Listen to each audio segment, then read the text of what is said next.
Among the hundreds of thousands of government employees working without pay are the thousands of air traffic controllers.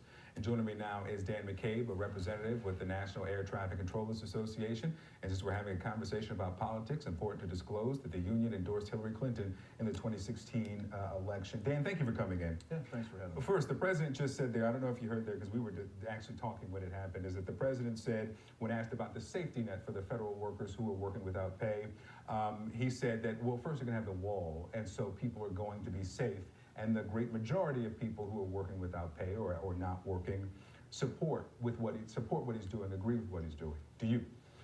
You know, the organization that I represent, we're not really in the game of placing blame as to what's going on, and we're so busy trying to get to a solution to get the government open that we're really not listening to the rhetoric. I mean, I don't really have an opinion. My opinion is whatever it takes to get the government open is what we need to do. How is this affecting your members? In multiple ways. Number one is the human impact. Yeah. So we've got people working who don't know when they're going to get paid. We were last paid December 31st. The next scheduled paycheck would be January 15th. We've been told that if there's no resolution by January 11th, that paycheck will not come. So you're already in a highly stressful, in a very stressful job. And now when you go home, you're thinking about, how am I going to pay my mortgage? How am I going to pay for childcare? It changes the dynamic at the dinner table for the families of the controllers. What did you think when you heard that the president said, he confirmed there, that this could go on for months? I shuddered. Or years? I shuddered. Absolutely shuddered at the thought of that. That's not a sustainable answer. We're in the middle of a 30-year low in staffing in air traffic control. We went through a shutdown similar to this in 2013 with the sequestration. Anytime that there is a shutdown like this, the FAA Academy in Oklahoma City, which is the single point for new hires to go through, it closes. And closing something like that is like stopping a freight train at 80 miles an hour and then starting it up again. We're still feeling the implications of closing it in 2013. 5.5 years later. 5.5 years later, when you miss a hiring goal, it filters down over and over and over. You can't just hire someone to be an air traffic controller and turn them loose in a week and say, go do it. It takes years of very skilled training to get them ready to go. And this is something that we won't feel today. We'll feel the paychecks today. We won't feel the staffing implications for years.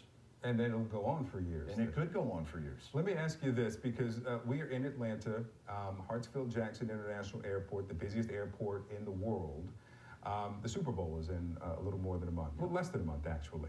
And you say that that's going to be a major problem if this continues. Huge problem. So something the size of the Super Bowl, an event like that, you plan on an influx of extra aircraft that you're not used to seeing.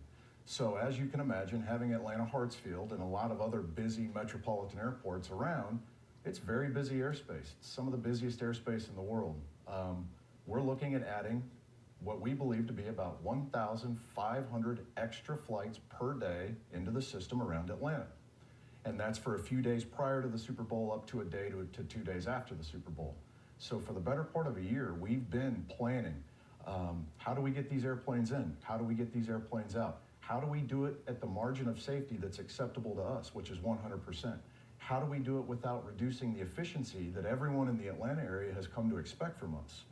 And those meetings have stopped. We can't meet with outside entities. We can't meet with the NFL. We can't meet with the airport authorities of the different airports. We can no longer meet facility to facility.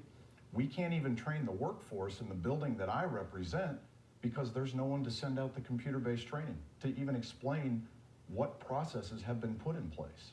We can't even test the processes they want to put in place because these meetings have been scrapped. So if this goes through February 3rd, that frame, that week could be chaotic. It could be absolutely chaotic. Wow.